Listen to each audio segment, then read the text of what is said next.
सांगाल आज आपण पाहतो आहोत बऱ्याच वर्षापासून तुमची प्रतीक्षा आहे, तुम्ही जीव धोक्यात घालून या रेल्वे ट्रॅकवरून प्रवास जो आहे तो करत असतात, काय नेमकी मागणी आहे? आमची काय नाही मागणी, आम्हाला रस्ताच पाहिजे एवढंच आहे. बरं, आता हे विद्यार्थी जे आहेत, आता आपल्या पाठी आपण बघितलं असेल विद्यार्थी आहेत, ही मुलं रोज अशी ये जा करतात? रोज ना.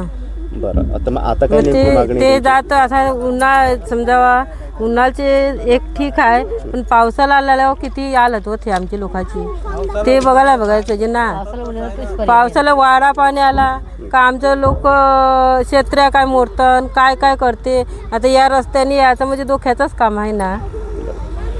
ताई काय सांगाल, कशासाठी आज आपण इकडे सगळे आज जमलेले आहात आणि हे विद्यार्थी रोजचे इथून प्रवास करतात, तुम्ही हे आज डोक्यावरून काहीतरी वजन घेऊन या ठिकाणी आलेले आहात, रोजचा तुमचा प्रवास आहे, काय नेमकी अपेक्षा आहे? आम्हाला पर्याय रस्ताच पाहिजे.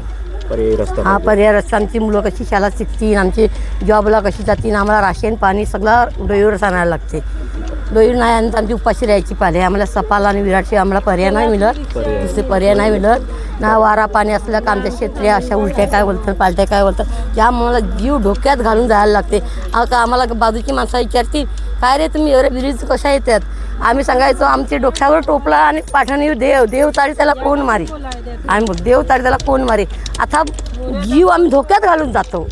जीवाची पर्याय आता मोत असेल तर मोत अशी करून आम्ही म्हणजे पर्याय करतो. पण आम्हाला रस्त्याची मागणी रस्ता पाहिजे म्हणजे पाहिजेच आम्हाला. ही सरकारला सांगा आम्हाला रस्ता पाहिजे. आमदार खासदारांना काही निवेदन दिलेलं आहे, काही तक्रारी केल्यात आधी?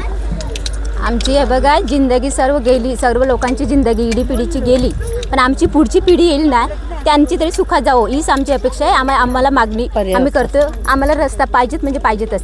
आमचा जीव धोक्यात टाकून आम्ही जातात. आमची पोरं नवरे येतील का नाही त्याची आम्ही वाट बघत असतात. रात दिवस आम्ही गेले बाहेर, पोरं बाला गेली तरी आमचा विचार डोक्यातून जात नाही, कधी येतील आणि कधी येतील, कधी दिसतील. आम्हाला असंच वाटते आमची आता पुढची जिंदगी आमच्या पोरांची सुखात जावं हीच आमची अपेक्षा आहे. आम्हाला रस्ताच पाहिजेत. आता आम्ही नाही पेट्या आम्ही परत पाठवू, तुमच्या मतदान कोणीच करणार नाही. तर नक्कीच आपण पाहिलं असेल, या महिलांनी आपली जी व्यथा आहे, रोजचं दैनंदिन जे आहे ते याच पुलावरून त्यांचं येणं जाणं असतं. जीव मुठीत घेऊन हा जो प्रवास आहे रोजचा सुरू आहे.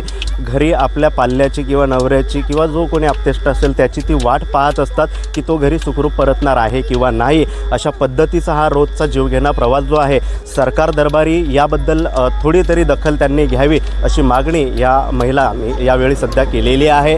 आता सरकार दरबारी नेमकी काय याबद्दल सुनावणी होते, चर्चा होते,